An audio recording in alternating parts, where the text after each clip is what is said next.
افسوس کے ساتھ ایک بات آپ کے سامنے کہنا چاہتا ہوں، وہ کیا ہے؟ آج کل ہمارے اندر دین سیکھنے کا جذبہ نہیں، دین سیکھنے کا شوق نہیں۔ اللہ تعالیٰ نے رسول اللہ صلی اللہ علیہ وسلم کو کیا آرڈر دیا قرآن میں؟ ایک زبردست آیت ہے۔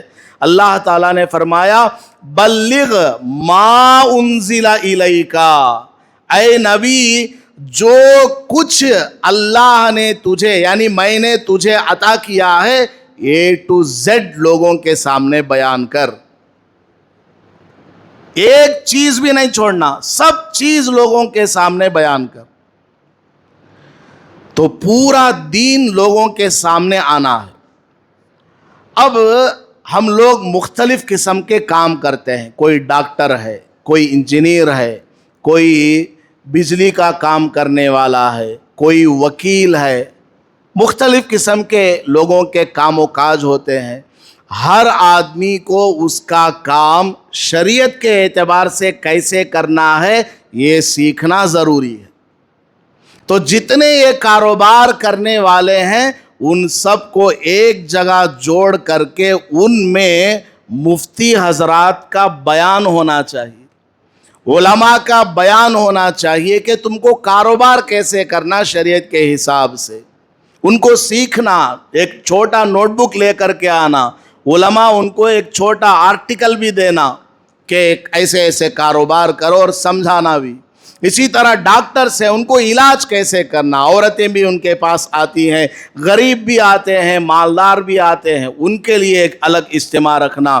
اسی طریقے سے درزی ہے، کپڑا کٹ کرنے والا، کپڑا سینے والا، ان کو بھی جوڑنا۔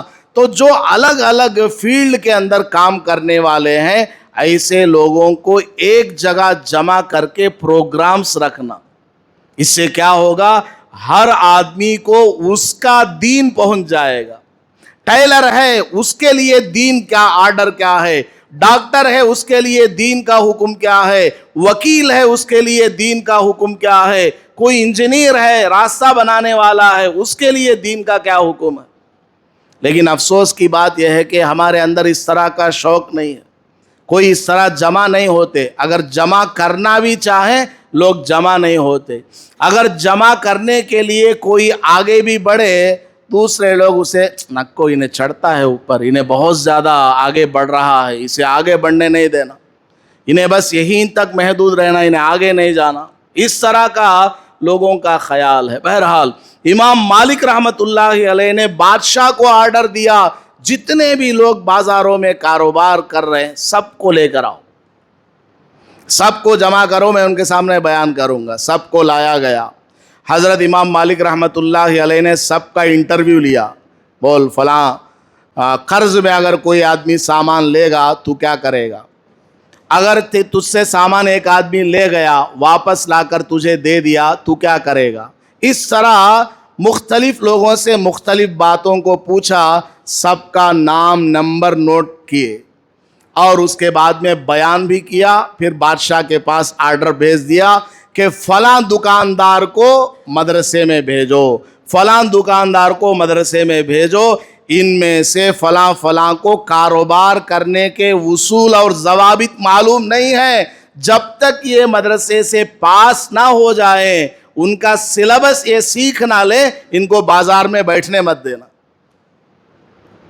یہ ہے اسلام کا طریقہ۔ اسلامک کنٹریز میں ہم لوگ اور آپ لوگ کیا کر سکتے ہیں؟ پیار و محبت سے سمجھا سکتے ہیں کہ معاملات کا بہت بڑا شعبہ ہے اسلام کے اندر۔ نبی پاک صلی اللہ علیہ وسلم نے نماز جنازہ پڑھانے سے انکار کر دیا اس آدمی کا، اس صحابی کا جس کے اوپر کسی کا قرض تھا۔